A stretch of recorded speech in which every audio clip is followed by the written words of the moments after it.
Because I know when I'm at hospital and I have to go for your finger done, you know, if you're warfarin, when they say your name, you feel a bit embarrassed, don't you? Like, you hear of other people, Jones and that. It doesn't seem to be sort of important, but once they say your name, yes, I'm here, you know. Yeah. Yeah. It's funny, isn't it? Like, you sometimes feel funny when you know, John Stobard, you know, and you, I'm him, you know.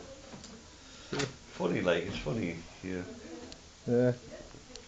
And of course, when I was a kid, I had an awful stammer.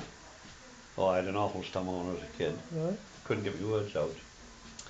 Yeah, I was like that right till I was 17 or 18, maybe 19. And it just left us. It's funny. Right. I think it was something to do with the brand. Mm. And because I never got sort of over it, you know. I never got any better. But then it just went. I had awful stammer when I was a kid.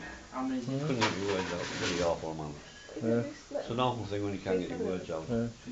to do, and everything. I used to be up at, well, I had to be up, it'd be 7 o'clock Right. when I was about 7 or 8, because I was taking so much milk before I went to school. And then Did you look after the animals or? I didn't do a lot with the animals until later on. Right. Uh, You said did your dad have a bull? You said your dad had a big bull.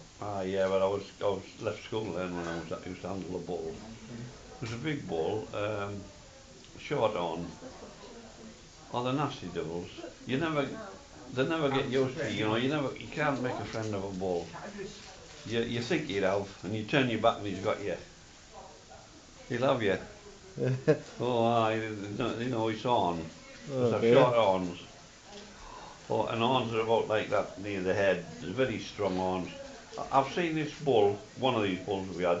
It would, the wall round the pen was three bricks width. Yeah. And I'd see him dig the bricks out with his arm. Really? Wow. And they were set in with good cement. Wow. And he'd dig a hole out in the wall with his arms.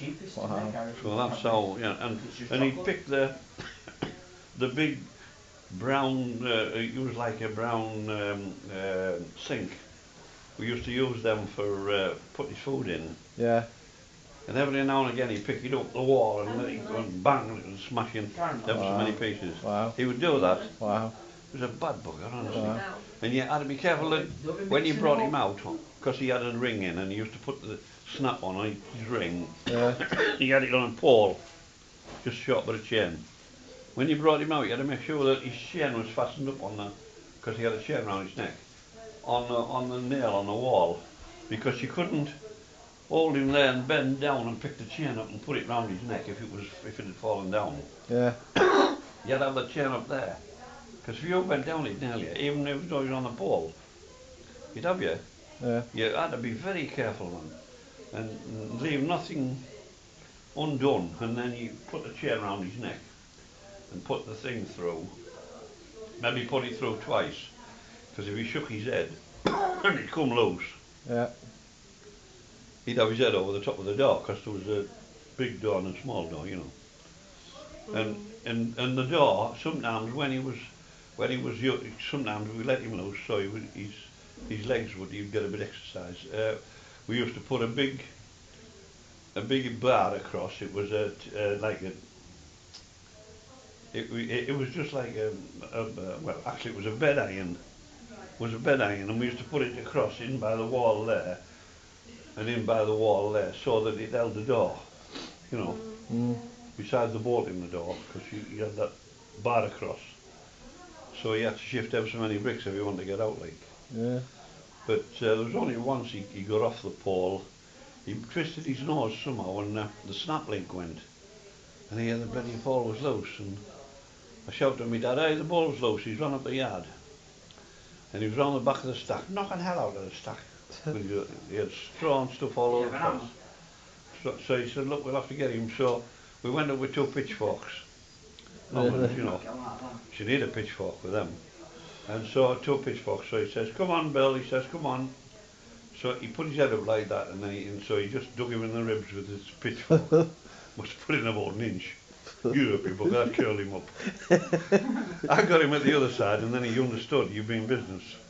So he walked on down the yard. Yeah. We had the door open and shoved him in there, and he gave him an extra prong as he went in. Shut the bloody door. I said, right then, you stop in there, you know.